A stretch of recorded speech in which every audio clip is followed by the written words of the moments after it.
যেহেতু এখানে মন্দিরটা দিছে, সেই ক্ষেত্রে আমাদের দৃষ্টিতে, মুসলমানের দৃষ্টিতে অবশ্যই এটা আমরা নেগেটিভ চোখেই দেখছি। অবশ্যই ইন্ডিয়ার কোনো চক্রান্ত থাকতে পারে বা এরকম কোনো কিছু থাকতে পারে।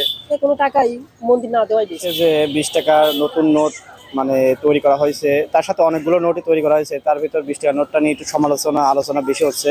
কারণ এখানে যেহেতু 90% মুসলমান কান্ট্রি, সেই ক্ষেত্রে ধার্মিকতার দিক থেকে, আমাদের ধর্মীয় ব্যাপার সেবার দিক থেকে এটা অবশ্যই দৃষ্টিকটু।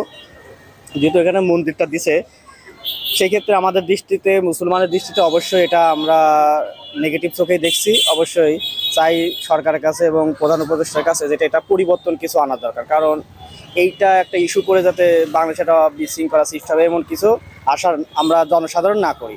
এমন কিছু দেওয়ার দরকার ছিল যেগুলো মানে ব্যতিক্রম কিছু, যেগুলো কারোর মনে কোনো রকম দ্বিধাদ্বন্দ্ব থাকবে না। এরকম কিছু হলে আমরা বেশি সন্তুষ্ট। আমার নাম মোহাম্মদ শিকুন উদ্দিন, আমি জব করি, বাসা কুষ্টিয়াতেই। এটা আসলে মনে করেন যে যেহেতু একটা মুসলিম কান্ট্রি, 90%-এর উপরে দেখা যাচ্ছে একটা মুসলিম সংখ্যাগরিষ্ঠ দেশ, এখানে আসলে আমার মনে হয় যে কোনো টাকাই মন্দির না দেওয়াই বেস্ট। আর এটা খুব শীঘ্রই মনে করেন যে সরকারের উচিত যে এটাকে মনে করেন যে হ্যাশট্যাগ করে সবাইকে এটা বাদ দেওয়াই উচিত, আমার মনে হয় এতটুকু।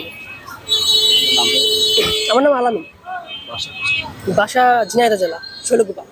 আসসালামু আলাইকুম। আসলে এই 99% প্রায় আমাদের দেশে মুসলমান আর কি।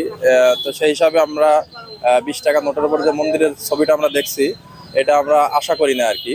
এই সরকারের কাছে আমরা অবিলম্বে এটার ব্যাপারে জানতে চাই এবং এটার 20 টাকা নোটের এই পরিবর্তন চাই আমরা।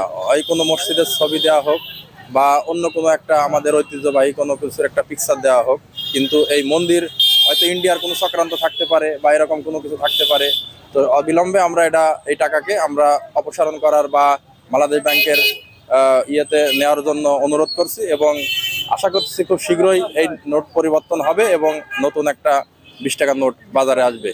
এর আমাদের চাওয়া পাওয়া আর কি। আমার নাম মোহাম্মদ সুরুজ্জামান, কুষ্টিয়া।